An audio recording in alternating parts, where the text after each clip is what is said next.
The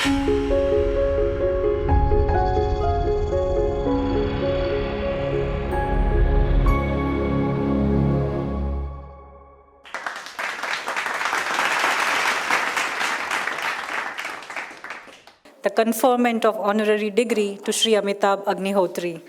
With utmost respect, I would now request our esteemed dignitaries, Dr. Nagesh Bhandari sir and Dr. Ritu Bhandari ma'am, to now proceed with the conferment of honorary degree upon our distinguished guest, Shri Amitabh Agnihotri, along with the presentation of Bhagavad Gita as a symbol of wisdom and values, and the book titled Achanam, 108 Mantras of Indic Wisdom for Sustainable Lifestyle. This book on sacred mantras was designed to raise awareness about Achanam, the most revered ecological concept of India.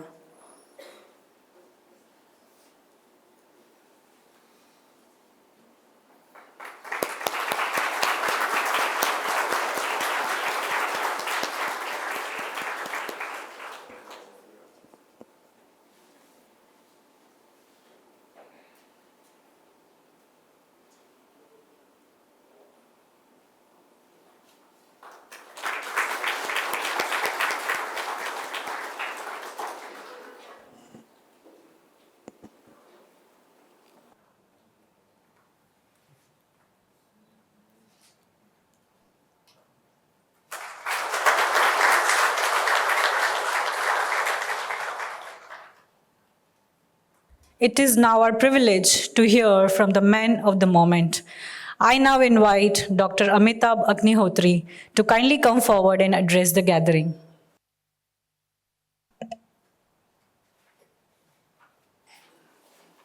मंच पर उपस्थित doctor Nagesh Bhandari जी, doctor Ritu Bhandari जी, राधिका भंडारी जी, संदीप चक्रवर्ती जी, मेरे सामने बैठे doctor Ram Sharma ji, Poddar साहब, विश्वविद्यालय के कुल सचिव और इस इंडस विश्वविद्यालय के आचार्यगण और मित्रों, ये भावुक कर देने वाला क्षण होता है। आप क्या कहें और क्या ना कहें। हालांकि बोलना मेरे लिए कभी कठिन नहीं रहा, वो मेरा एक स्वाभाविक जीवनचर्या का हिस्सा है। बोलना ही मेरा एक मूल विषय ही, वो मेरा काम ही बोलना है। लेकिन एक हिंदी के प्रसिद्ध गीतकार हुए आत्मप्रकाश शुक्ल जी। आत्मप्रकाश शुक्ल जी ने कभी उनके गृह क्षेत्र में उनका सम्मान हुआ, भंडारी साहब, तो लोगों ने बड़ी बड़ी अच्छी अच्छी बातें कही। स्वाभाविक है, सम्मान है तो अच्छी बात कही जाएगी। तो उन्होंने उसके उत्तर में एक कविता कही थी। उसके 2 पंक्तियां मुझे याद हैं, बाकी तो भूल गया। वो पंक्तियां मैं यहां इंडस विश्वविद्यालय को सौंप कर जाता हूं। आशीषों का पर्व इसे अभिनंदन मत कहिए, आशीषों का पर्व इसे अभिनंदन मत कहिए, अपने छोटे से बबूल को चंदन मत कहिए, अपने छोटे से बबूल को चंदन मत कहिए। ये आप लोगों का स्नेह है कि आपने मुझे इस योग्य समझा। और हमारे यहां गुरुकुल की परंपरा रही है। और गुरुकुल कैसा?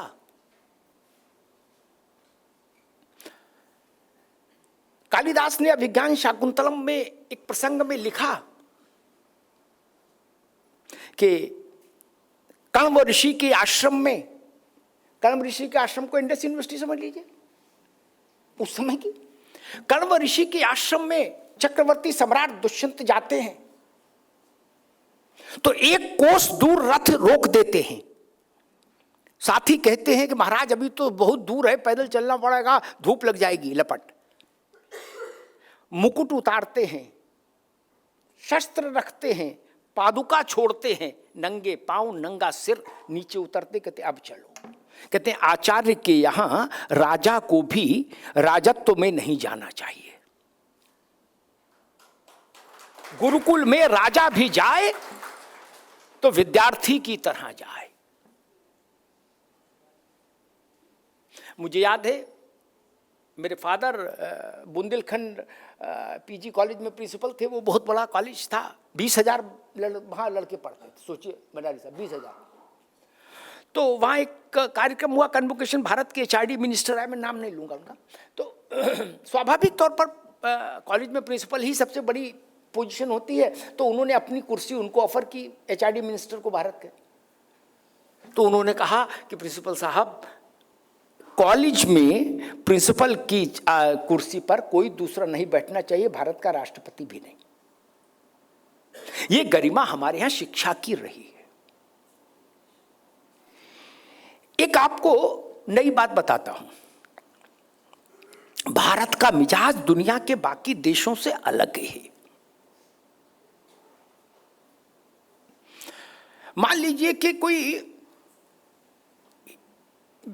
ग्रेजुएशन कर रहा है और हिंदी का इतिहास का उसका पेपर आया। इतिहास का पेपर आया तो उसमें आया प्रश्न कि भाई मुगल वंश का सबसे बड़ा राजा कौन था, उसका कुछ डिटेल लिखिए। तो बच्चा या बच्ची जो भी पेपर दे रहा है वो क्या लिखेगा? वो लिखेगा कि भाई मुगल वंश का सबसे बड़ा बादशाह अकबर था, उसने ऐसा किया, उसने वैसा किया, ये बनवाया, वो बनवाया, दीन इलाही धर्म चलाया। यही नहीं लिखेगा। अकबर था को पकड़ के रखिए जरा 1 मिनट के लिए। अगले दिन उसका प्रश्न पत्र है हिंदी का। अब हिंदी में आता है कबीर का एक साखी आती है कि हम न मरे मरिए संसारा, हमका मिला जियावन हारा। बोले इसका अर्थ लिखो। कबीर, तुलसी, सूर और अकबर एक ही कालखंड में हुए हैं क्या भारत में? तो वो बच्चा क्या लिखेगा? कबीर कहते हैं, अकबर था, कबीर हैं, नानक हैं, रैदास हैं, तुलसी हैं, सूर हैं, मीरा हैं। अकबर था, चंद्रगुप्त था, अशोक था, जवाहरलाल नेहरू थे, अटल बिहारी वाजपेयी थे। ये भारत का मिजाज है। भारत ने अमृत तो अगर किसी को दिया तो उसको दिया जो अक्षर से जुड़ा। इस आपने कभी ध्यान दिया कि इसको अक्षर क्यों कहा गया? वर्णमाला के उसके एक इकाई को अक्षर क्यों कहा गया? इसका कोई भी नाम ऋषि रख सकते थे। हम मान लेते वेद के समय नामकरण हुआ होगा तो कोई भी नाम रख सकते थे। भाई हमने इसका नाम इंडस यूनिवर्सिटी रखा, मतलब ग्लोबल यूनिवर्सिटी रख देते तो भी पुलिस थोड़ी नहीं पकड़ रही थी, फिर भी ठीक था, हमारी स्वतंत्रता, कुछ भी नाम रखे। अक्षर क्यों रखा? अक्षर इसलिए रखा, अक्षर का संधि विच्छेद होता है आधन क्षर। जिसका क्षरण न हो वो अक्षर। सत्ता का क्षरण होता है, अक्षर का क्षरण नहीं होता। इसीलिए 600 साल बाद भी तुलसी जिंदा है। तुलसी के साथ कोई नहीं कहता तुलसी ने कहा था ना, तुलसी कहते हैं। अशोक ने कहा था, चंद्रगुप्त ने कहा था, बाबर ने कहा था, माओ से तुंग ने कहा था, सिकंदर ने कहा था, लेनिन ने कहा था। देह से अमरता संभव नहीं। भंडारी साहब ने गीता दी है, उसमें भगवान कहते हैं कि जातस्य ध्रुवो मृत्यु, जो जन्म बायोलॉजिकली आया है उसको जाना होगा। फिर अमरता कहां से आएगी? अमरता आएगी यहां से, अक्षर से जुड़ने से। 2 तरह की आयु होती है व्यक्ति की। देह की आयु निश्चित है, लेकिन आपके यश और अपयश की आयु निश्चित नहीं होती, वो आपके कर्मों से बनती है। राम भी लोकमानस में चल रहे हैं, रावण भी लोकमानस में चल रहा है। उसके अपयश की आयु समाप्त नहीं हो रही, भगवान राम के यश की आयु समाप्त नहीं हो रही। देह तो दोनों को त्यागनी पड़ी, रावण को भी त्यागनी पड़ी और भगवान को भी जल समाधि लेनी पड़ी। यश आयु की कामना करनी चाहिए। हमारे काम वैसे होने चाहिए कि हमारे यश की आयु बढ़े। एक मौजूदा समय में भारत में क्या परिस्थिति है, मुझे लगता है उस पर कुछ आप लोगों से मैं बात करूं।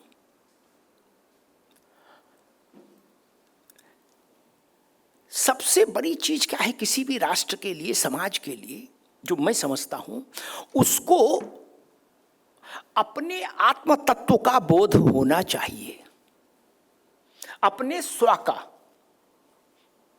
हमारा आत्म तत्व क्या है, हमारा मूलाधार क्या है। देह बड़ी है, लेकिन मूलाधार तो उसमें एक ही है ना, जिस पर पूरी देह टिकती है। वैसे ही समाज का, राष्ट्र का मूलाधार होता है, मूल आधार, मूल प्लस आधार, मूलाधार। वो क्या है भारत का? मैं कई बार बहसों में कहता हूं कि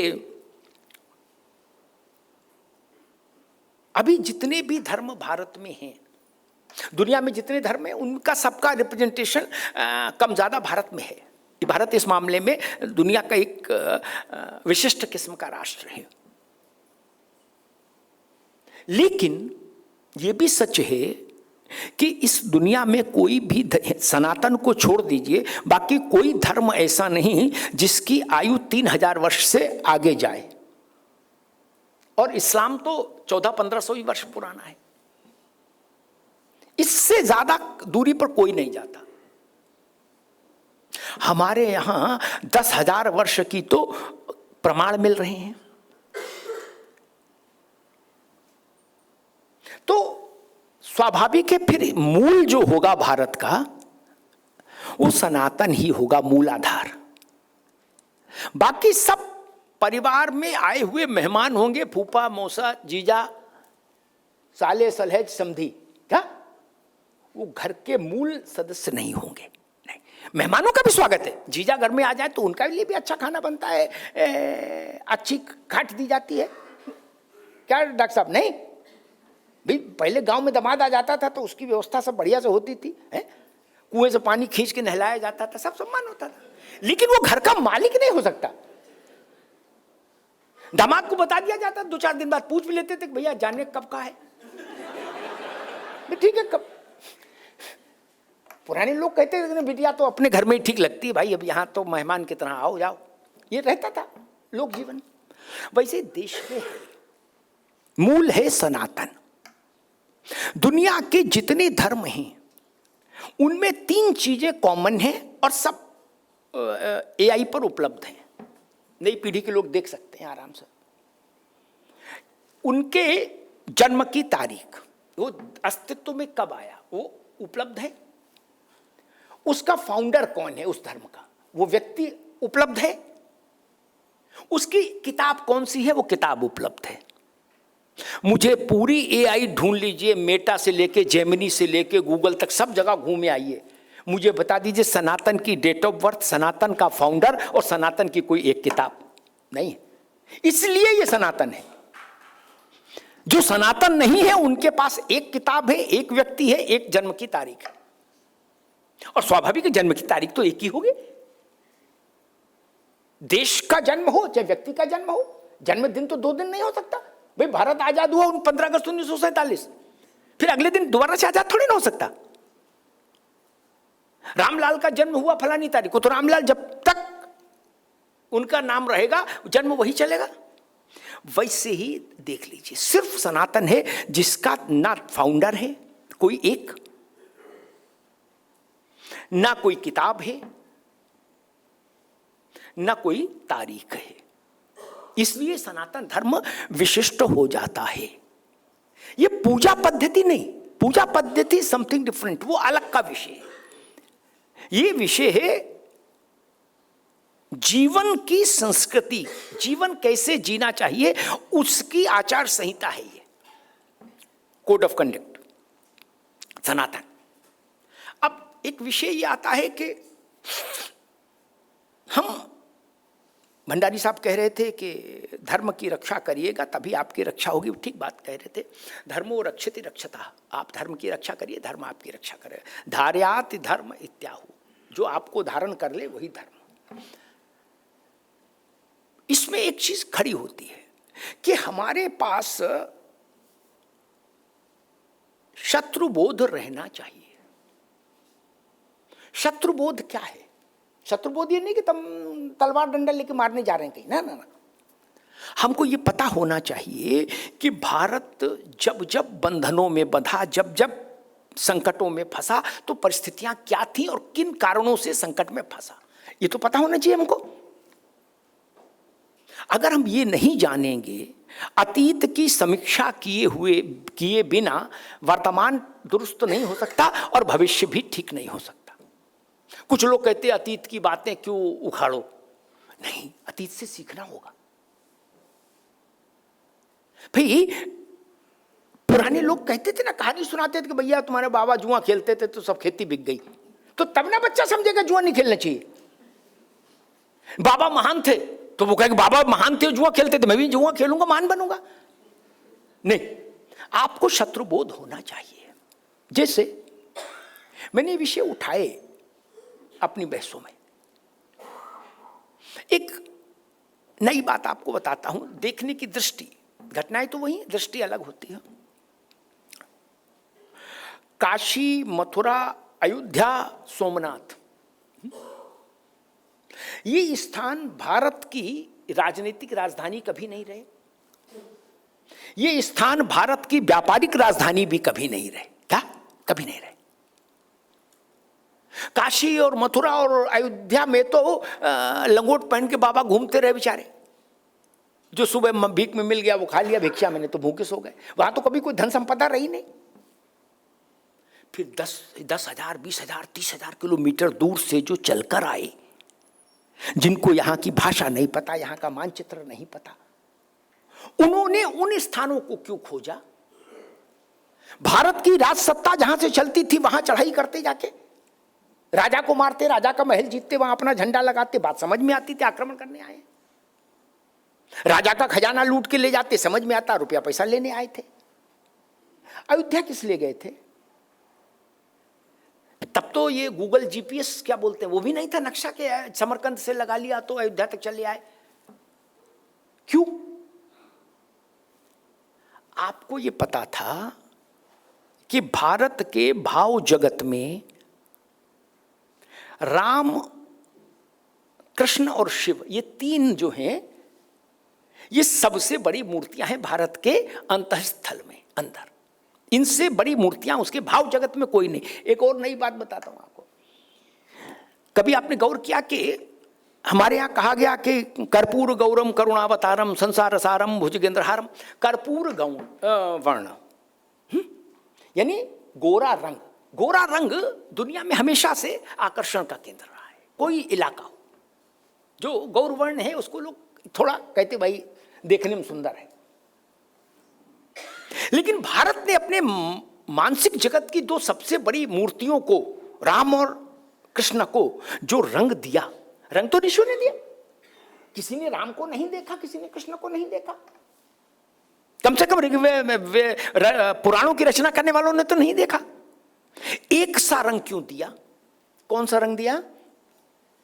जैसा रंग काला नहीं, जय श्याम नहीं, जय एग्जैक्ट रंग वो है राम का और कृष्ण का। जैसा रंग आकाश का होता है या जैसा रंग साफ समुद्र का होता है, गंदे समुद्र का नहीं, वहां तो फिर कुछ भी नहीं दिखता। कहीं जहां भीड़ भाड़ नहीं हो ऐसे समुद्र का रंग देखिए, पानी का। दो आकाश और उसका रंग एक है। हमने वो रंग दिया। उसका कारण जानते हैं क्यों? कारण कुछ भी नहीं है भारत में। उसका कारण कि हमारे दृष्टि जगत में समुद्र से बड़ा कुछ नहीं, आकाश से बड़ा कुछ नहीं। आकाश का छोर नहीं देख सकते आप, नहीं, ये नहीं जान सकते कि यहां से देख रहा हूं वहां अंतर, कोई नहीं, ना समुद्र का। वैसे ही हमारे भाव जगत में राम असीम है, कृष्ण असीम है। इसलिए ऋषियों ने उनका रंग आकाश से मिलाया, समुद्र से मिलाया। अब बात आती है वो लोग वहां क्यों आए, अयोध्या, काशी क्यों आए और मथुरा क्यों आए? इतना भीषण रक्तपात किया, गलियों में रक्त से गलियां पट गईं, लाशों से पट गईं। क्यों? क्या लेने आए थे? वो भारत के इतने धनी मंदिर भी नहीं थे, काशी मथुरा अयोध्या ना, सामान्य मंदिर थे। क्यों?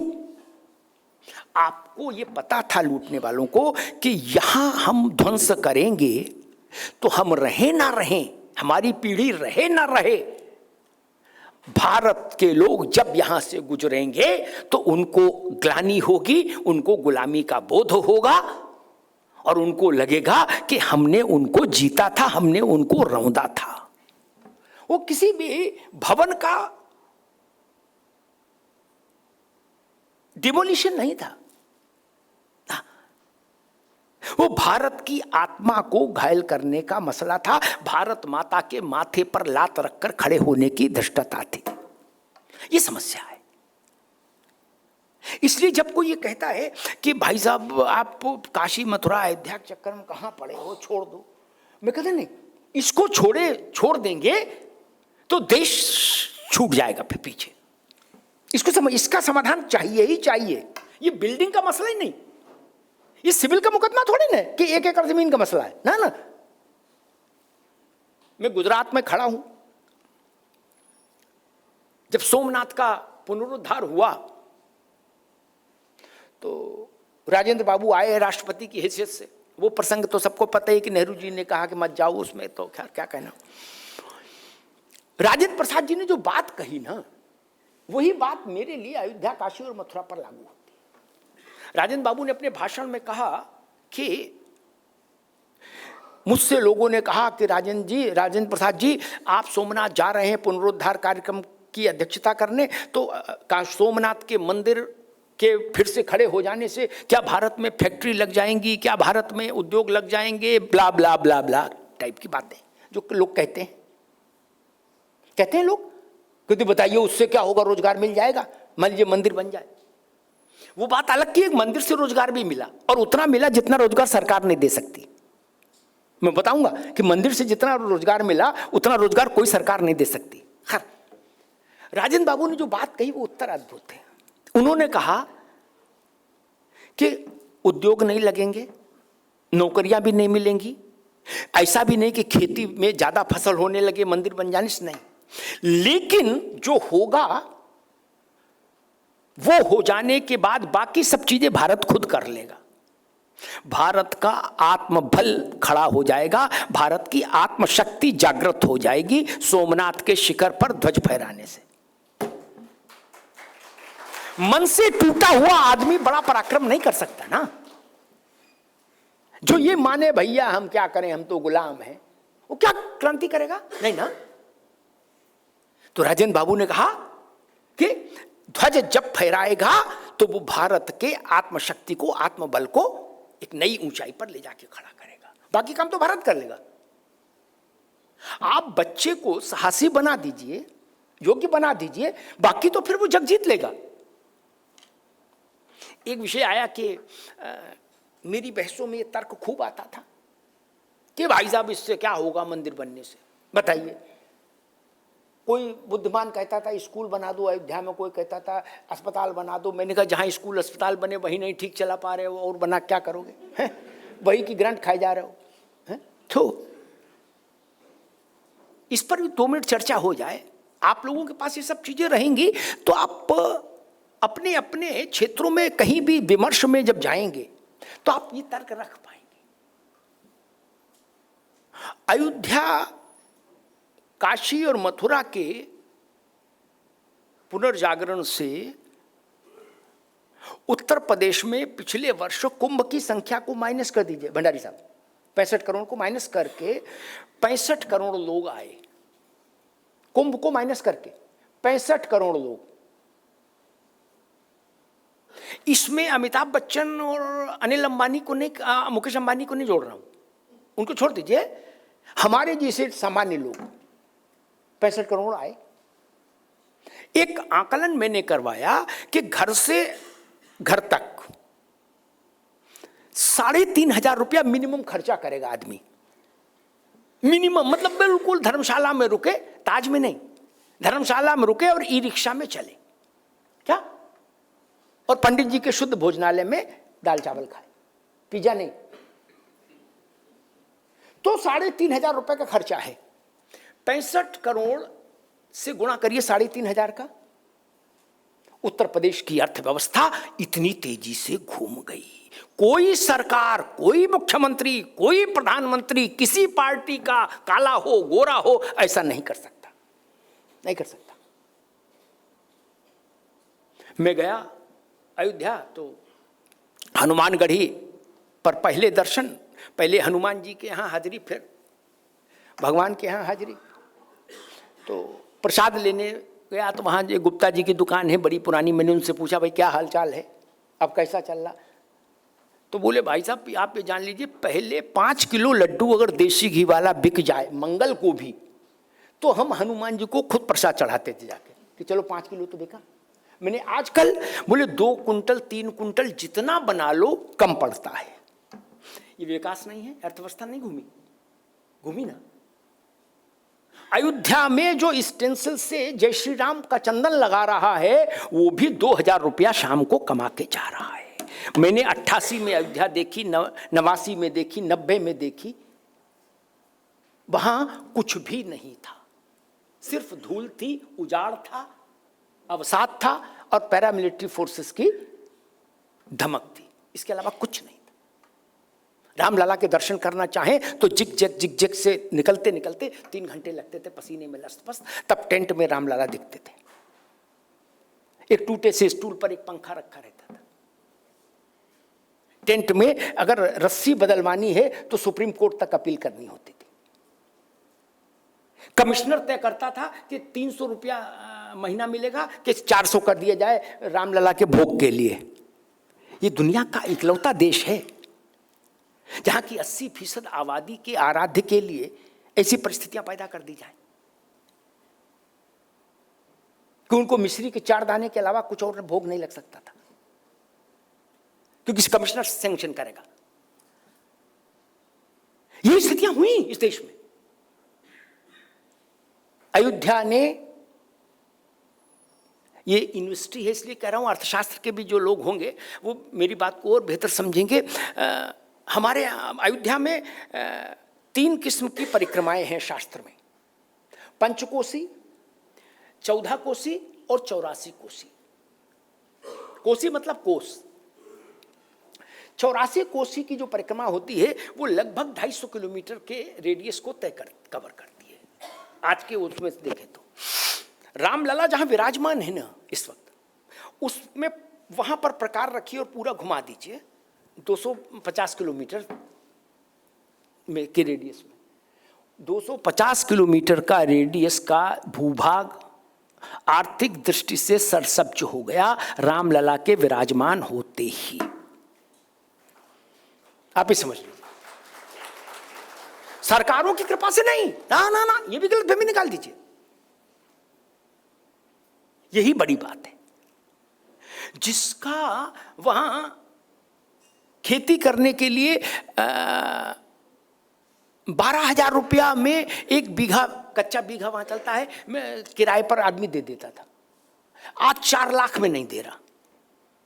गेंदे की खेती करनी फिर भी नहीं दे रहा, कर मैं खुद नहीं कर लूंगा खेती। ये बदला कि नहीं बदला? जो लोग ये कहते धर्म से क्या होगा, अब सारे लोग तो आईएएस नहीं हो सकते, पीसीएस नहीं, आईपीएस नहीं हो सकते, सारे लोग वैज्ञानिक भी नहीं हो सकते। 150 करोड़ के देश में बहुसंख्यक लोगों को रोजगार कैसे मिलेगा? कोई अगरबत्ती बना रहा है, कोई धूप बत्ती बना रहा है, कोई माला बना रहा है, साल भर में करोड़ों रुपए के फूल लग रहे हैं, तो वो कहीं से आ रहे हैं, कहीं पैसा जा रहा है, समाज का चक्र चल रहा है। ये एक स्थिति है। बनारस चले जाइए, हमने बनारस पहले देखा, 25 लोग अंदर चले जाएं तो दम घुटने लगता था जहां बाबा का वो है अर्घा। आज 5,000 लोग एक साथ उस कंपाउंड में होते हैं तो भी मारा मारी धक्का मुक्की नहीं, एक व्यवस्थित ढंग है। बनारस के आसपास के लोगों का जीवन बदल गया। अयोध्या में एक होटल है, जब मैं गया था 2 साल पहले तो वही एक होटल था वहाँ, अच्छा रामायण होटल। तो वहाँ मैं रुका तो मैंने वहाँ के मालिक से पूछा भाई क्या हाल चाल है, तो उन्होंने कहा कि लोकार्पण वाले दिन, जिस दिन रामलला का उसका राष्ट्रार्पण हुआ है, 1 लाख रुपए नाइट रेट हो गया था कमरे का। अयोध्या में, अहमदाबाद में नहीं होगा, जब भारत पाकिस्तान का मैच हुआ था शायद तभी हुआ था, उसके बाद नहीं हुआ होगा। हाँ, अहमदाबाद में 1 लाख रुपए का कमरा नहीं होगा ना। मैंने कहा 1 लाख, पहले तो अयोध्या में 1 लाख में होटल बन जाता था। ये स्थिति थी। ये परिवर्तन हमको नोटिस करना चाहिए और इस पर गर्व भी करना चाहिए। सरकारों की अपनी भूमिकाएं हैं, अपनी लक्ष्मण रेखाएं हैं, उनको नहीं लांग सकती। ये जो जागरण हुआ है, पुनरुद्धार जो हुआ है, जो एक नया जागृत भारत दिख रहा है। पहले हम लोग तीर्थ को क्या कहते थे कि भाई बाल बच्चे जब कहते थे ये माता पिता यहाँ रोज दखल दे रहे हैं, सारे सिस्टम को खराब कर रहे हैं, तो वो कहते थे कि बाबूजी अब तीर्थ पे जाओ आप, क्या बद्रीनाथ केदारनाथ। बोले ठीक है, लौट आएंगे तो ठीक है, नहीं तो फिर जो है ठीक है। राम जी करेंगे बेड़ा पार। पहले होता था भंडारी जी, पहले देश में ऐसे होता था। और जो तीर्थ पे जाते थे वो बोल के भी जाते थे कि बेटा लौट आए तो ठीक है, वरना तेरा ब्राह्मण खिला देना और ठीक है। आज क्या भारत में बदला है? आज मुझे इन जगहों पर राधिका की उम्र के बच्चे दिखते हैं। सोचिए, पहले कभी नहीं दिखते थे। वो कहते थे गंगा आरती में मेरा क्या काम, आप जाओ, आपकी उम्र है अब राधे राधे करने की, आप तो यहां बैठे मुझसे करे आरती में जाओ। क्या ये अंतर आया है? ये अंतर मैं महसूस कर रहा हूं। ये बड़ा अंतर है। अपने अतीत से जुड़ने की ललक मुझे भारत की नई पीढ़ी में दिख रही है। ये किसी बुलेट ट्रेन के बनने से ज्यादा महत्वपूर्ण उपलब्धि है मेरे लिए। बुलेट ट्रेन तो आती रहेगी जाती रहेगी, अभी भी ट्रेनें चल रही, वो भी ठीक ही है। भारत की सबसे बड़ी समस्या क्या थी? वो अपने आत्मबल से खड़ा होना भूल गया था। हम लोग देखते हैं कि विदेशी आक्रांता आए, आक्रांताओं के लिए दरवाजे किसने खोले? बात कड़वी है, लेकिन दरवाजे किसने खोले? समरकंद से कोई आके भारत जीत ले ना बाबा, बना इतना मूर्ख थोड़ी ना हम जो मान लेंगे। यहां के लोग उसके साथ खड़े हुए, उन्होंने बाबर को शक्ति दी, अन्यथा बाबर तो लौट जाने के लिए आया था। उसके आधे सैनिक हेजे में मर गए। यहां के लोगों ने, मैं आ रहा था तो पोद्दार जी हमारे साथ थे, तो मैंने कहा कि चर्चा चली, तो मैंने कहा कि रानी लक्ष्मीबाई के किले का दरवाजा किसने खोला था? अंग्रेज किला नहीं तोड़ पा रहे थे, तोप भी चला ली, सब चला ली, नहीं तोड़ पाए। तो उन्होंने कहा डिवाइड एंड रूल। दरवाजे के जो रक्षक थे उनको सेट किया। उनमें से 2 रक्षकों ने कहा, जबकि वो 6 पीढ़ी से उस राजवंश में काम कर रहे थे भंडारी साहब, 6 पीढ़ी से। सोचिए, उन्होंने कहा कि तुमको राजा बना देंगे, हमको तो शासन करना नहीं है, दरवाजा खोल देना रात में। बोले ये देख लो भाई, पक्का वादा करो, पिंकी प्रॉमिस होता कौन सा, बोले वैसा करो। बोले ठीक है, पिंकी प्रॉमिस हो गया। रात में दरवाजा खोल दिया। दरवाजा खोलते ही अंग्रेज फौज अंदर आ गई। तो वो जो दोनों चिंटू थे, उन्होंने कहा कि भाई साहब आगे बढ़ने से पहले हमको पहले हमारा तिलक वगैरह कर दो, ताकि हम तो फिर मतलब ऐसा ना हो कि बात भूल जाओ। अंग्रेज जो कमांडर था उसने अपने सैनिकों से कहा कि भाई इनके तिलक करो। उन्होंने दोनों को बांधा, तोप के सामने किया और पीछे से गोला दाग दिया, दोनों के चिथड़े उड़ गए। उस कमांडर से उसके सिपाही ने पूछा कि मां बदौलत ऐसा क्यों किया? इन्होंने तो मदद की, नहीं तो हम मारे जाते। क्योंकि वो किले की छत पर खड़े होकर प्रहार कर रहे थे ना, तो वो तो सीधे नुकसान पहुंचा रहे थे अंग्रेजों को। उन्होंने कहा जो 6 पीढ़ी से इस राज परिवार में सेवा कर रहा, जो इस रानी का नहीं हुआ, वो हमारा क्या होगा? कहानी बहुत है, क्या सिंधिया और क्या और वो लोग इतने पराक्रमी नहीं थे। दरवाजे हमने खोले हर जगह। वो हाथ हमारे ही थे जिन्होंने दरवाजे खोले। बाबर को बुलाने गया था कोई,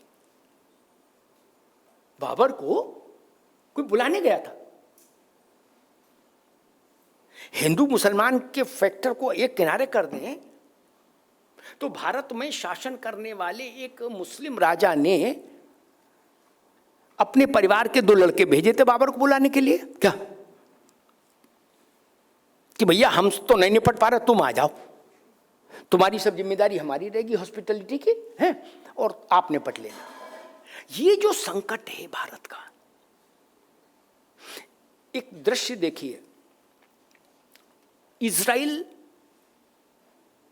उतना छोटा है कि बनारस मंडल में मिर्जापुर मंडल जोड़ दीजिए तो इजराइल छोटा पड़ जाए।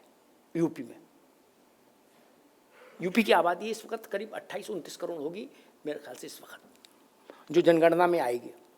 वहां 1 करोड़ भी नहीं है, लेकिन उनके पास आत्मबल है एक, और राष्ट्रीय चरित्र मजबूत है।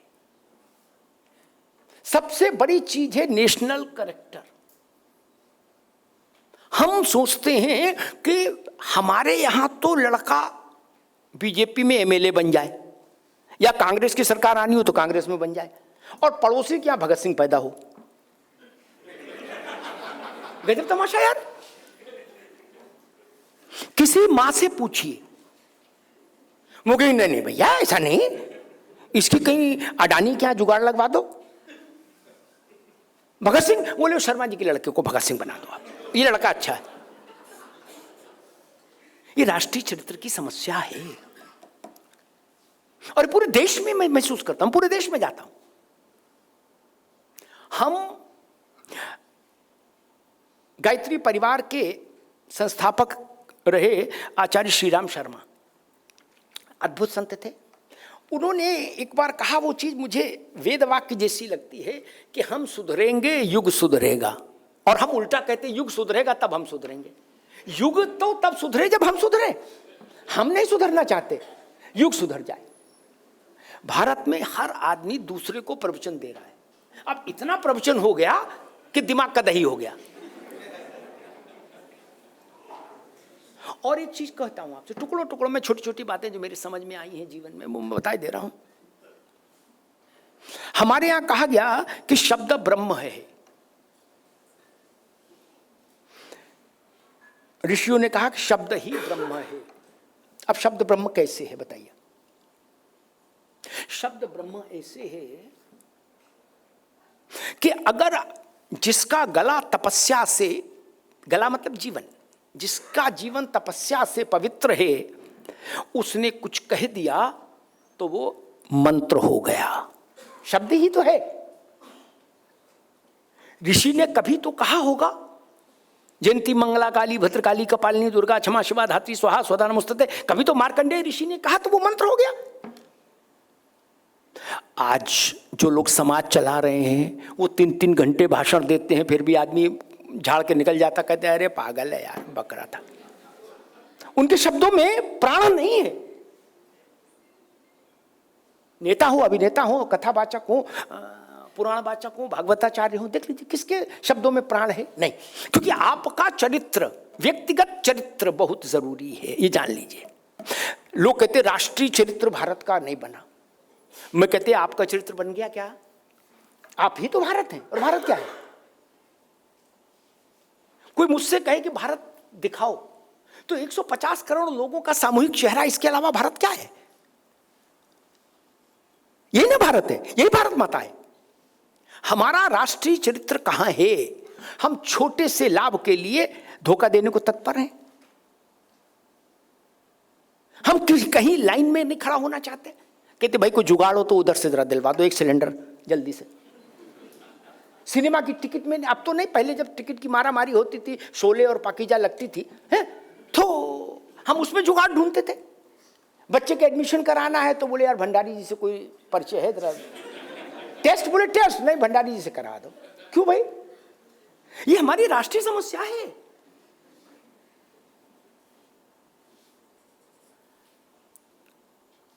सबसे सीखना चाहिए। आपका बच्चा कैम्ब्रिज में पढ़ने जाएगा या लंदन स्कूल ऑफ इकोनॉमिक्स में पढ़ने जाए या हार्वर्ड में पढ़ने जाए, क्या तो आप कितने भी संपन्न पिता हो, कितने भी प्रभावशाली पिता हो, आपके बच्चे को सामान्य जीवन में ही रहना होगा। वहां आपके बैंक स्टेटमेंट के आधार पर आपके बच्चे को उस देश में कोई विशिष्टता हासिल नहीं होगी। लिख लीजिए, कॉमन लॉन्ड्री में जाकर अपने कपड़े धो के लाना होगा। अंटिल अनलेस आप होटल में फिर न रख दो बच्चे को, तो सब एक बराबर। भारत में क्या है, पार्षद का भी बेटा हो गया तो टेढ़ा टेढ़ा चलेगा। बोले नियम नहीं मानते, बोले पापा पार्षद हैं। वह प्रधानमंत्री भी नियम का उल्लंघन नहीं कर रहा, ये राष्ट्रीय चरित्र है। हमारे यहां जो नियम से चल रहा उसको लोग कहते गरीब है, कमजोर है। जो नियम तोड़ रहे हैं वो समर्थ माने जाते हैं, सबल माने जाते हैं। बोले भैया आए, मोटरसाइकिल खड़ी की और सीधे अंदर चले गए। जो बाहर खड़े हैं वो मूर्ख हैं। ये भाव जो है ना, मैं उसमें गया दिल्ली यूनिवर्सिटी में, जर्नलिज्म के मास्टर कोर्स के जो बच्चे थे उनका वो वाइवा के उसमें बुलाया मुझे। मैंने कहा कि अब साल भर टीचर्स से मैंने कहा आप लोगों ने पढ़ाया है पूरा, तो आप जानते हो कि मैं इतना क्या जान पाऊंगा थोड़ी सी देर में, लेकिन मैं कुछ बात करूंगा बुला बुला के ग्रुप्स में। इनसे 60 बच्चे थे तो सब बहुत लंबा तो संभव भी नहीं था। मैंने बच्चियों से पूछा कि भाई क्यों पत्रकार बनना चाहते, तो पहले तो वो शर्माई थोड़ा, सर ऐसा वैसा। मैंने सीधी सीधी बात बताओ तो नंबर 2 के जाऊंगा, नहीं तो फिर गलत बयानी करोगी तो नंबर नहीं दूंगा। तो बच्चियों ने कहा कि सर वो थोड़ा एंकर बनने का है, थोड़ा उसके बाद बड़ा जलवा हो जाता है, कहीं पार्टी शार्टी में जाओ, शॉपिंग वॉपिंग में, तो लोग कहते हैं ये देखो देखो ये एंकर है। क्या इसके लिए आप पत्रकार होना चाहते हैं? लड़कों से पूछा आप क्यों होना चाहते हैं? बोले भाई साहब कहीं जाओ, थाने हो, कचहरी हो, तहसील हो, तुरंत कुर्सी देता आदमी, कहता आओ आइए आइए भाई साहब पत्रकार साहब। आप सिर्फ इसके लिए पत्रकार करना चाहते हैं? नहीं, पत्रकारिता इसके लिए है ही नहीं। फिर पार्टी ज्वाइन कर लीजिए, उससे ज्यादा जलवा रहेगा। काला सफेद कुछ भी कर आओगे, अर्डर मर्डर कर आओगे, सब बरी हो जाओगे। पत्रकार क्यों बनोगे यार? कबीरा यह घर प्रेम का, खाला का घर नाही, शीश उतारे हाथ धरी, सो बैठे दर घर माही। अपना सिर काटिए, अपने हाथ पर रखिए तो अंदर आइए। ये फील्ड वो नहीं है कि जिसमें आप इसलिए आते हैं कि भाई संघवी जी से भी सेटिंग है अपनी और पटेल साहब से भी सेटिंग है। नहीं, इसके लिए मत आइए। संघवी पटेल का काम छोड़ दीजिए। वहां से पत्रकारिता होनी चाहिए और वो उल्टी दिशा में रही है। पत्रकार को लोग मानते कि ये मास्टर ऑफ ऑल है, ये सब काम करा देगा। यही ना भंडारी साहब, ये मानते ना? बोले हमारे वो भास्कर वाला परिचित है संपादक, उसको बोल देंगे सब कर देगा। हम काम कराने की मशीन नहीं होना चाहते। लोग कहते हैं कि भाई पत्रकार क्या कर सकता है, बाकी तो मुझे पता नहीं, क्योंकि मैंने किताबें तो बहुत पढ़ी नहीं, मैं तो अपनी जिंदगी देखी है, भारत की जिंदगी देखी है। एक उदाहरण देता हूं कि पत्रकारिता से क्या हो सकता है। एक गरीब घर की बच्ची किसी बहुत संपन्न परिवार के लड़के के साथ संपर्क में आई और उसकी शादी हो गई। ठीक, माता पिता सहमत नहीं थे, नहीं भी होते। वो कहते ये गरीब घर की आगे बताइए, हमारा पूरा डेकोरम खराब कर देगी, कहीं मिलवा नहीं सकते कि हमारी बहू है। तो ये घर घर की कहानी है, कोई नई बात नहीं बता रहा। अब मान लीजिए वो बच्ची उन्होंने मार दी, ठीक। अब वो गरीब पिता घूम रहा है, एक हाइपोथेटिकल सीन है भंडारी साहब, गरीब पिता घूम रहा है। वो क्या करेगा? सबसे पहले कार्यपालिका के पास जाएगा ना, पुलिस के पास, डीएम के कप्तान के। डीएम कप्तान को जब पता लगेगा कि जो आदमी है जिसने मारा है, ये पवित्र काम जिसके यहाँ हुआ है वो 1000 करोड़ का आदमी है, वो कहेंगे भगाओ इसको, नंगे को, इससे क्या मतलब यार, वो ट्रांसफर करा देगा मेरा। ठीक, फिर वो जाएंगे नेताओं के यहाँ, विधायिका के यहाँ। विधायक सांसद को पता लगेगा, वो कहेंगे यार पिछली बार तो उसने हमको 5 करोड़ चंदा दिया था, मैं उससे खिलाफत क्यों लूं? इसके लिए इसके पास क्या रखा है? इसके पास तो देने के लिए लड्डू भी नहीं, 1 किलो। वो वहां से बंद। वकील साहब के पास जाएंगे, वकील साहब भी सोचेंगे यार इसकी वकालत करके क्या करेंगे, हैं, ये पैसे ही नहीं दे पाएगा।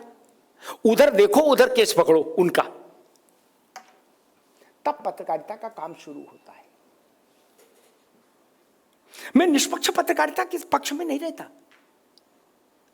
मैं अन्याय जिसके साथ हो रहा मैं उसके पक्ष में खड़ा होता हूं। तटस्थता क्या होती? कोई चीज नहीं। भारत पाकिस्तान का युद्ध होगा तो मैं तटस्थ थोड़ी ना रह सकता, मैं भारत के साथ खड़ा रहूंगा। इसलिए पत्रकारिता का काम यह है। आज के समय में पत्रकारिता को मान लिया गया कि सभी वर्गों में संबंध रखने पर, बोले अच्छा डॉक्टर कौन है, बोले पत्रकार को पता होगा, बोले कमिश्नर को कौन जानता है, बोले पत्रकार जानता होगा, बोले नेता कौन जानता है, पत्रकार। आपने उसको मास्टर चाबी सब बना दिया, वो भी खुश है मास्टर चाबी बनने में, उसके पास भी पैसा आ रहा है और व्यवस्था ठीक है, ठीक है। लेकिन गरीब के लिए पत्रकारिता नहीं हो रही, भारत के लिए पत्रकारिता नहीं हो रही। और एक बात और कहूंगा कि लोग कहते हैं कि भाई आजकल आपने एक कॉमन वो सुना होगा कि भाई साहब क्या करें, बड़ा दबाव है पत्रकारिता पे ऊपर से। अब ऊपर से लेके अहमदाबाद से लेके दिल्ली तक वो सबको बता देते, अरे भाई साहब जीने नहीं दे रहे, बड़ा कुछ भी बोल दो तो तुरंत फोन आ जाता है। मैं 38 वर्षों से पत्रकारिता कर रहा दिल्ली में, और नगर पालिका कभी कवर नहीं की। मैं पहली बार गया तो राज्यसभा कवर करने गया 89 में, 88, ठीक ना। मुझे आज तक कभी किसी ने ये नहीं कहा कि अमिताभ जी ये मत बोलिए। और जैसा जैसा आप YouTube पर जाएंगे तो मुझे देखेंगे, जैसा जैसा मैं बोल गया वैसा वैसा लोग सोच भी लें तो डायरिया हो जाएगा सोच के। मुझे कभी किसी ने नहीं धमकाया। आप लाभ लेंगे, आप उनसे अनुचित लाभ लेंगे, प्रलोभनों में फंसे रहेंगे तो वो आप पर हक मानेंगे आपको डराने का, डांटने का, क्योंकि आपने उनसे अनुचित लाभ लिया। कहीं प्लाट लिया, कहीं जमीन ली, कहीं टैंकर चलवा रहे हो, कहीं कुछ कर रहे हो, तो फिर तो भुगतिए। फिर तो डीएम भी आपको चलाएगा, मुख्यमंत्री तो बहुत चीजें, दरोगा भी आपको डांट देगा। अगर आपने हाउस की चिंता की तो आप पवित्र रह सकते हैं, पेंट हाउस की जुगाड़ में लगोगे तो फिर मामला गड़बड़ हो जाएगा। कार तक ठीक है, ऑल्टो वगैरह ठीक है, टियागो वगैरह, मर्सिडीज क्यों चाहिए हमको, क्यों चाहिए? मैं किसी नेता के यहां गया, पिछले इतने वर्षों में भारत के जितने प्रधानमंत्री रहे, कम से कम 7-8 प्रधानमंत्री तो मेरे उसमें हो ही गए पत्रकारी जीवन में, मेरे सबसे रिश्ता ठीक रहा, तमाम मुख्यमंत्रियों से ठीक रहा, मंत्रियों से ठीक रहा। लेकिन कभी किसी ने मुझसे यह कहने का साहस नहीं किया कि मैंने आपका शो देखा था और आपने ऐसा बोल दिया। अखिलेश यादव मुख्यमंत्री थे तो एक दिन कुछ उत्तर प्रदेश में हृदय विदारक घटना घट गई। 2 घटनाओं को उदाहरण दूंगा आपको। मैंने जो विषय आया तो मैं बोला, तो उस दिन अच्छा, मैं कोई स्क्रिप्ट कभी हम पर रखता ही नहीं, कभी नहीं रखा, कोई कागज जीवन में हाथ में रखता ही नहीं। तो मैंने बोल दिया कि जा सुराज प्रिय प्रजा दुखारी, सो नृप अवश्य नरक अधिकारी। जिस राजा के राज्य में प्रजा दुखी रहे वो राजा नरक जाता है। कड़ी बात थी भंडारी जी, बोलिए जोर से, हाँ कड़ी बात थी ना, ये बोलने की हिम्मत कोई नहीं कर सकता।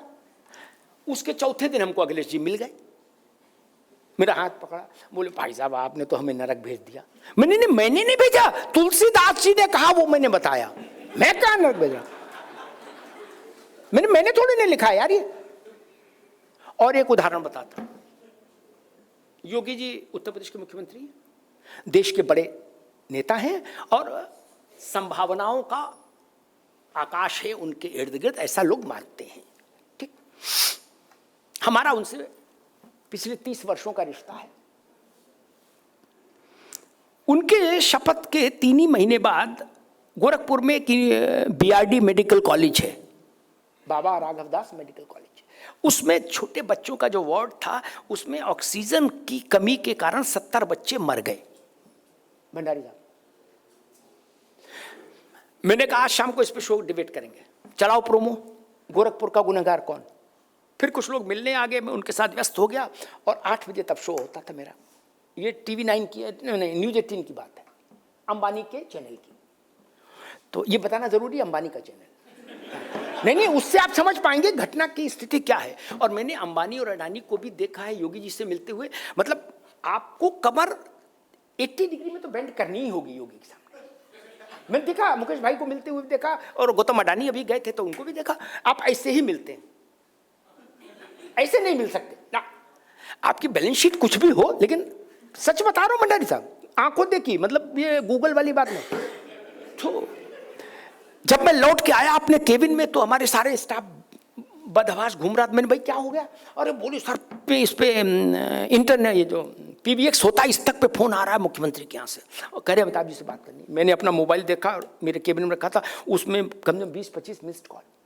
जितने अधिकारी थे सब मुझे फोन कर रहे थे मुख्यमंत्री को बताने के लिए, सर हम भी ढूंढ रहे हैं।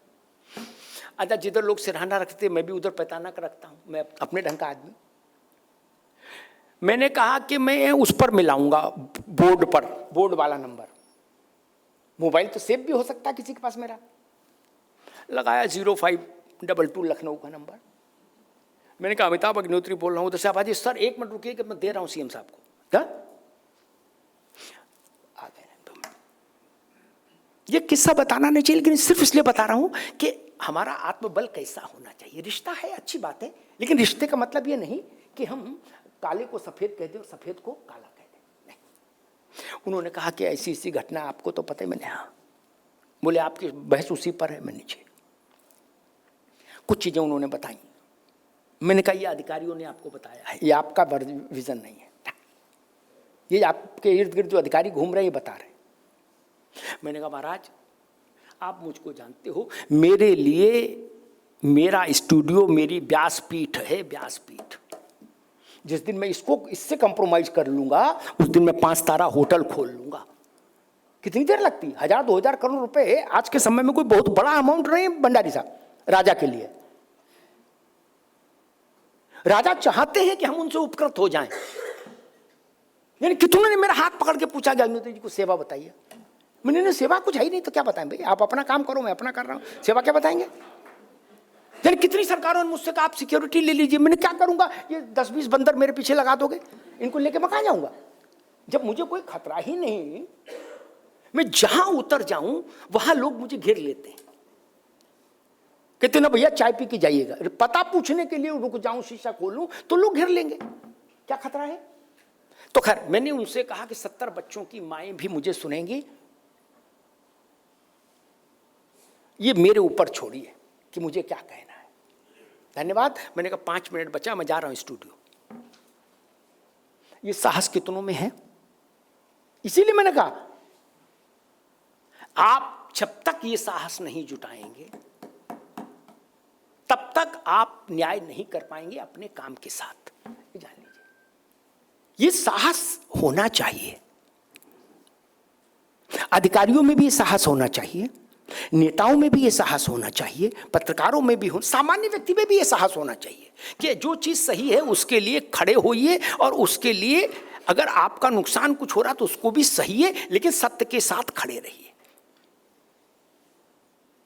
और एक चीज मेरे जहन में आ गई, चलते चलते वो भी बताता चलूं कि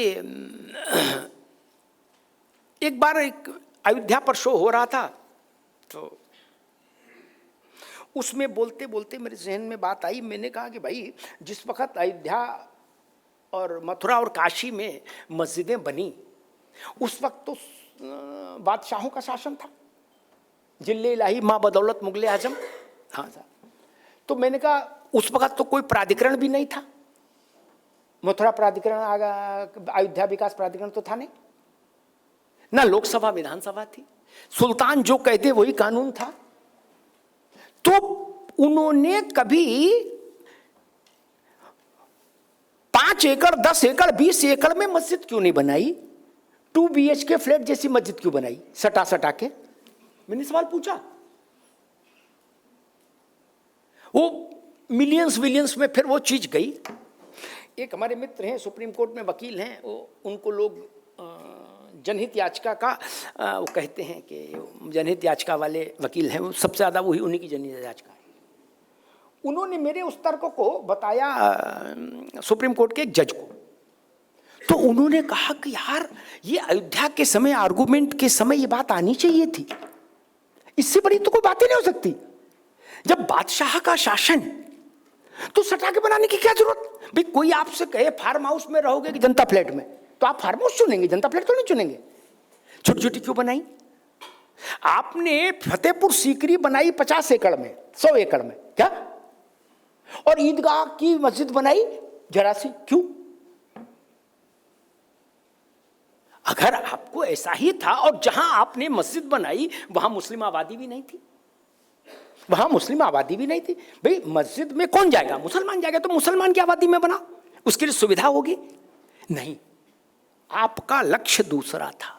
आप इबादत गाह नहीं बनाना चाहते थे, आप भारत के माथे पर थूकना चाहते थे। ये इन सब चीजों को मुझे लगता है हम लोगों को ध्यान रखना चाहिए। और इस भारत में हम क्या कर सकते हैं? अब आज़ादी की लड़ाई तो होने रही कि चलिए शहीद हो जाएंगे, फिर हमारी चिताओं पर मेले लगेंगे, शहीदों की चिताओं पर लगेंगे हर बरस मेले। तो अब तो मेला तमाशा कुछ बचा नहीं, शहादत देने की जरूरत नहीं। हम गरीब की आंख में आंसू देखें तो हमारी आंख नम हो जाए, इतना बस कर लें, हमारे अंदर इतनी करुणा आ जाए तो ये भारत स्वर्ग हो जाएगा। मैं आज इस मंच से एक बात कह के जाता हूं कि लोग मेरे पास आते रहते हैं कि भाई साहब क्या करें, हम भी कुछ करना चाहते हैं। तो कभी समय होता है, मूड में होता है तो लंबी बात बता देता हूँ, वरना कह देता हूँ भाई साहब जो अच्छा लगे वो करिए, कुछ नहीं है तो चलो अनाथालय में भोजन ही बंटवा दीजिए। कहाँ इतना। आप लोगों से एक मन की बात कहता हूं, जितने लोग समर्थ हो यहां, लंबी लंबी बातें मत करिए। अपने इर्द गिर्द काम करने वाले जो घरेलू व्यवस्थाओं में सहयोग करते हैं, माली है और तमाम लोग हैं, किसी एक के परिवार का हाथ पकड़ लीजिए, उसके बेटे बेटियों की शिक्षा दीक्षा हारी बीमारी की जिम्मेदारी ले लीजिए।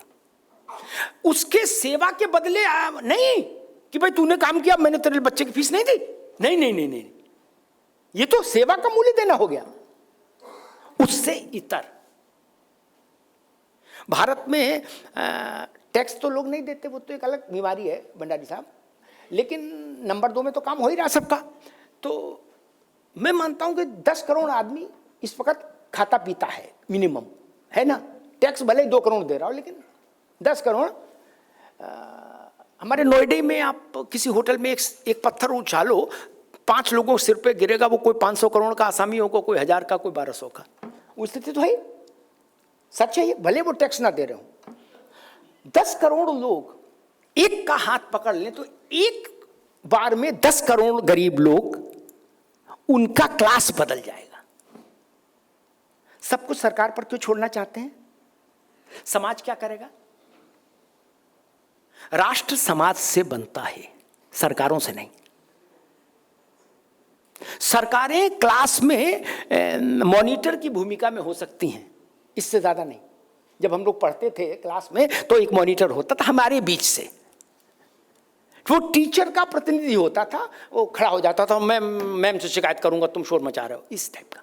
सरकारों की भूमिका उतनी मानिए, मॉनिटर क्लास में। सरकार हमसे है ना, हम सरकार नहीं, हम सरकार को चुनते हैं अपना प्रतिनिधि, लेकिन हमारा चरित्र अच्छा कैसे हो। तो मैं ये अहमदाबाद पर लक्ष्मी की विशेष कृपा है, पूरे गुजरात पर ही है। लक्ष्मी बहुत कृपालु है।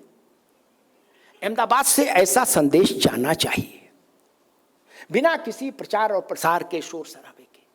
हम बागेश्वर बाबा की कथा कराते हैं, हमको लोग बताए, हमने भाई कैसा क्या रेट चल रहा है, तो बोले भाई जब 7 से 9 करोड़ रुपया लग जाता है कथा में, क्योंकि बाबा भी आजकल चार्टर्ड से चल रहे, सर्विस से नहीं। बोले नहीं, सर्विस पर चार्टर्ड ही चलेगा, है तो ठीक है, कोई नहीं।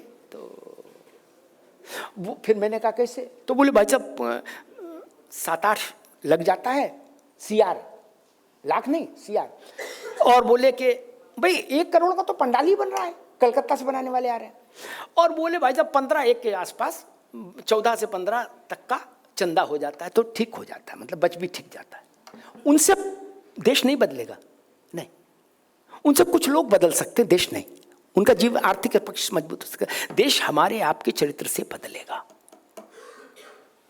ये शपथ लीजिए कि हम जिस योग्य हैं, एक परिवार को कम से कम गरीबी की रेखा से, अशिक्षा की रेखा से बाहर निकाल देंगे, उसको पढ़ा लिखा के प्रगति के हाईवे पर लाके छोड़ दीजिए, यकीन मानिए वो अपना रास्ता खुद तय कर लेगा, फिर हमारी उसकी जरूरत नहीं पड़ेगी। लेकिन एक को नीचे हाथ डालकर ऊपर उठाइए, इससे बेहतर कुछ नहीं हो सकता। और मैं आध्यात्मिक व्यक्ति हूं, विष्णु का काम क्या है? ब्रह्मा का काम है जन्म, महादेव का काम है संहार।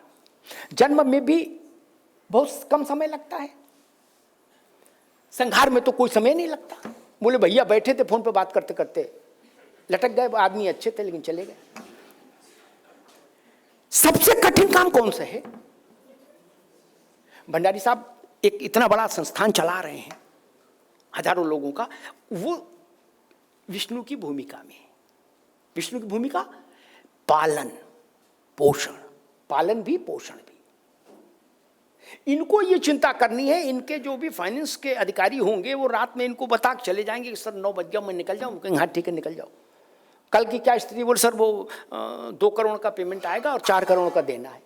अब जब तक 2 करोड़ एक्स्ट्रा और कहीं से भंडारी जी इंतजाम ना कर ले, भंडारी जी तो सोने नहीं जा सकते, क्योंकि ये अपना दायित्व तो किस पर डालने? भंडारी जी गलत तो नहीं कह रहा।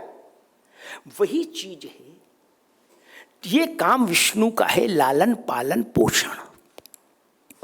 विष्णु जी के काम में, ठाकुर के काम में आप जितना हाथ बटाएंगे उतना आप ठाकुर के प्रिय हो जाएंगे। किसी गरीब के लालन पालन पोषण में अपनी हिस्सेदारी करिए, यह ठाकुर का काम है। किसी को खुश करके क्या मिलेगा? नेता को, अभिनेता को, इसको उसको, ठाकुर को। इसीलिए हमारे भारत में कहा गया जनता ही जनार्दन है। जनार्दन, और किसी देश ने ये नहीं कहा कि जनता ही ईशु है, जनता ही अल्लाह है, किसी ने नहीं कहा। सिर्फ भारत ने कहा कि जनता ही जनार्दन है, जनता ही भगवान का प्रतिरूप है। इसलिए मन में करुणा रखिए, हृदय में साहस रखिए, फिर आप आकाश जीत लेंगे। हम लोग जब भारत में पैदा हुए थे, उस समय का भारत और इस समय के भारत जमीन और आसमान का अंतर है। मैं नए बच्चों को देखता हूं, नई पीढ़ी के लोगों को देखता हूं तो मेरा माथा गर्व से ऊंचा हो जाता है। एयरपोर्ट पर रात में 1 बजे 2 बजे बच्चियां तेज चाल में चलती हुई अपना बैग लिए हुए फ्लाइट ले रही हैं, फ्लाइट से उतर रही हैं, टैक्सी कर रही हैं, आ रही जा रही हैं। हम लोग कभी सोच सकते थे? कभी नहीं, कभी नहीं। ऐसा भारत बनेगा नहीं सोच सकते थे। निगेटिव चीजों में मत फंसिए, ऐसे लोगों से दूर रहिए जो कहते कुछ हुआ ही नहीं, सब बर्बाद हो गया। नहीं, बहुत कुछ हुआ, बहुत अच्छा हुआ, बहुत सारी उपलब्धियां हैं, लेकिन अभी बहुत कुछ अच्छा होना शेष है और उसमें हमारा योगदान, उस शेष को पूरा करने में हमारा योगदान विशेष होना चाहिए।